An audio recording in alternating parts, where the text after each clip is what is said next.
పునశ్చాత్ర కర్తుం సుమర్తా భవామ స్వదేశం స్వధర్మం చ పాతుం ప్రయశ్చ బలం సాహసం ధైర్యమాచారశీలం విబోధేహి చాస్మత్కృతే త్వం సహర్ష శృతం బ్రహ్మచర్యం కళాకౌశలం చ అయే వీరస్వామిన్ వయం ప్రేరితాస్మా త్వయా కర్మ కర్తుం స్వదేశాయ నిత్యం సుశక్తం దళం షాదతో హిందూయూనాం వయం సేవకా నిర్భయాస్తే భవామా.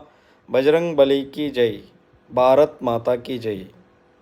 ఇది బజరంగ్ దళ్ ప్రార్థన మొదటి భాగం కింద ఇచ్చిన లింక్లో ఉంది, రెండవ భాగం ఈ లింక్లో ఉంది. యాక్చువల్గా దీన్ని కంటిన్యూస్గా చెప్పాలి, నేర్పించేటప్పుడు కొన్ని టెక్నికల్ ఇష్యూస్ వల్ల రెండు భాగాలుగా